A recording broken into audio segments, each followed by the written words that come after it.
बोलो भगवान श्री रामचंद्र जी महाराज की जय। एक बार त्रेता युग में महादेव जी अगस्त ऋषि के पास गए। साथ में जगत जननी भवानी सती जी भी थीं। ऋषि ने सब जगत के ईश्वर जानकर उनकी पूजा की। मुनिवर अगस्त जी ने राम कथा कही, जिसे शिवजी ने बहुत सुख मानकर सुना। फिर ऋषि ने भगवान की सुंदर भक्ति पूछी और शिवजी ने उनको अधिकारी पाकर भक्ति का वर्णन किया। श्री रघुनाथ जी के गुणों की कथा कहते कहते शिवजी कुछ दिन वहाँ रहे। फिर मुनि से विदा मांगकर शिवजी सती जी के साथ अपने स्थान को चले। उन्हीं दिनों पृथ्वी पर भार उतारने को श्री हरि ने रघुवंश में अवतार लिया था। पिता का वचन मान राज्य को छोड़ अविनाशी प्रभु उदास होकर दंडक वन में विचरते थे।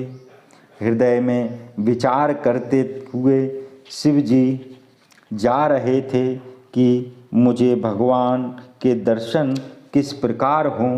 प्रभु ने गुप्त रूप में अवतार लिया है, मेरे जाने से सब लोग जान लेंगे। शिवजी के मन में बड़ा क्षोभ था और सती जी इस भेद को नहीं जानती थी। तुलसीदास जी कहते हैं कि उनके नेत्रों में राम दर्शन लोभपूर्ण लालसा थी और मन में बड़ा डर था कि इस भेद को कोई न जान लेवे। रावण ने ब्रह्मा जी से मनुष्य के हाथ से अपनी मृत्यु मांगी थी। सो प्रभु ब्रह्मा जी का वचन सत्य करना चाहते थे। मैं श्री राम जी के दर्शन करने न जाऊं तो पछतावा रहेगा। ऐसा विचार करते हुए शिवजी कुछ निश्चय नहीं कर सके। इस प्रकार महादेव जी सोच में पड़े हुए थे।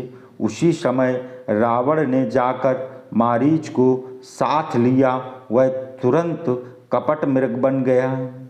छल करके मूर्ख रावण ने सीता को हर लिया, क्योंकि वह प्रभु का प्रताप नहीं जानता था। मृग को मारकर भाई सहित जब श्री राम जी आए तो आश्रम देखकर नेत्रों में आंसू भर गए।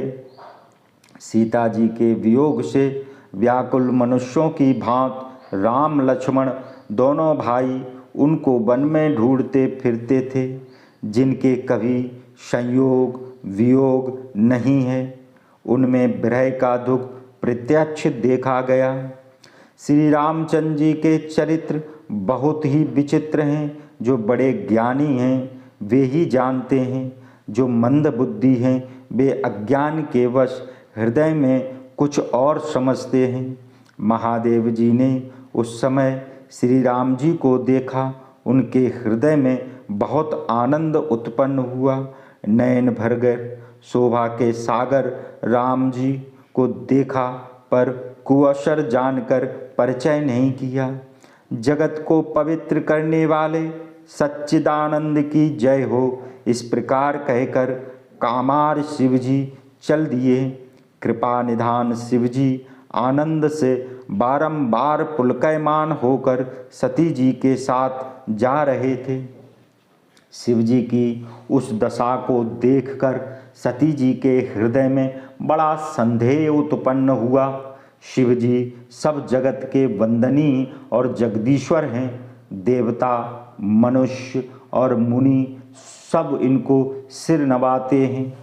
उन्होंने राजपुत्र को सच्चिदानंद और मोक्ष के धाम कहकर प्रणाम किया और उनकी शोभा को देखकर इतने मग्न हो गए कि अब तक हृदय में प्रीति रोकने से भी नहीं रुकती है।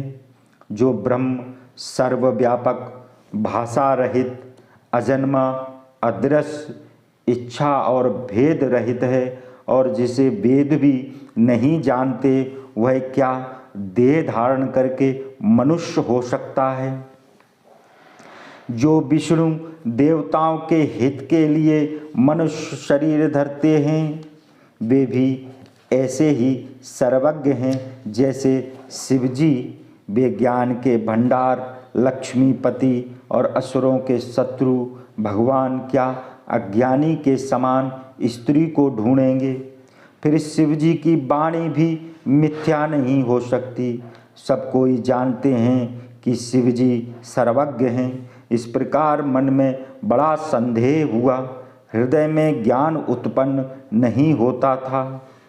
यद्यपि सती जी ने प्रकट कुछ नहीं कहा, किंतु अंतर्यामी शिवजी ने मन की बात जान ली।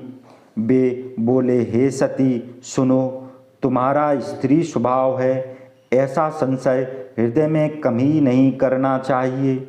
जिनकी कथा अगस्त ऋषि ने कही और जिनकी भक्ति मैंने मुनि को सुनाई, वही श्री रामचंद्र जी मेरे इष्ट देव हैं, जिनकी सेवा धीर मुनि सदा किया करते हैं। ज्ञानी मुनि, योगी, सिद्ध आदि निर्मल मन में सदैव जिसका ध्यान करते हैं और वेद पुराण नेत नेत कहकर जिन प्रभु की कीर्ति गाते हैं, उनकी सर्वव्यापक सब भुवनों के स्वामी, मायापति, स्वतंत्र नित्य ब्रह्म रूप श्री राम जी ने अपने भक्तों के हित के लिए रघुकुल में मणि के समान अवतार लिया है। यद्यपि शिवजी ने अनेक बार कहा, फिर भी सती जी के हृदय में उपदेश नहीं बैठा। तब महादेव जी ने हरि माया को प्रबल जानकर हंसकर बोले, जो तुम्हारे मन में बहुत संदेह है तो जाकर परीक्षा क्यों नहीं लेती। जब तक तुम मेरे पास लौटोगी तब तक मैं इस वट वृक्ष की छाँव में बैठा हूँ। जिस प्रकार तुम्हारा मोह व भ्रम दूर हो, वह उपाय अपनी समझ में विचार करना। शिवजी की आज्ञा पाकर सती जी चलीं और सोचने लगीं कि भाई क्या करूं, कैसे परीक्षा लूं। यह शिवजी ने अपने मन में ऐसा विचार कि दक्ष पुत्री सती का कल्याण नहीं है। जब मेरे समझाने से भी संदेह दूर नहीं होता, तब भाग्य ही उल्टा है, भलाई नहीं जान पड़ती। वही होगा जो राम ने रच रखा है, तर्क करके कौन विस्तार बढ़ावे। ऐसे कहकर शिवजी हरि का नाम जपने लगे और सती वहाँ गईं जहाँ सुख के धाम प्रभु रामचंद्र जी थे। बार बार मन में विचार करके सती जी का रूप सीता जी का रूप धरकर सती जी उसी मार्ग से आगे होकर चली जिस मार्ग से रामचंद्र जी जा रहे थे। लक्ष्मण सीता जी का बनावटी रूप देखकर चकित हो गए और उनके मन में बड़ा संदेह हुआ। वे बहुत गंभीर हो गए, कुछ कह नहीं सके।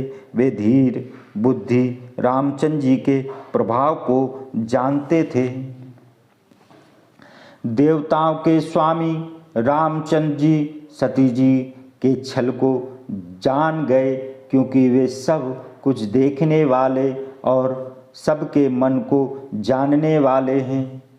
जिनके स्मरण से अज्ञान दूर हो जाता है, वही सर्वज्ञ भगवान रामचंद्र जी हैं। सती जी ने यहाँ भी अपना छिपाए करना चाहा। देखो, यह स्त्री स्वभाव का प्रभाव है। अपनी माया का बल हृदय में विचारते हुए रामचंद्र जी हंसकर मधुर वाणी बोले। हाथ जोड़कर प्रभु ने सती को प्रणाम किया और पिता सहित अपना नाम बताया। फिर कहा कि महादेव जी कहाँ हैं? वन में आप अकेली किस कारण विचरण कर रही हैं? रामचंद्र जी के कोमल और गूढ़ वचन सुनकर सती जी को बहुत संकोच हुआ। वे डर कर शिव जी के पास चली, किंतु हृदय में बड़ा सोच था। बोलो।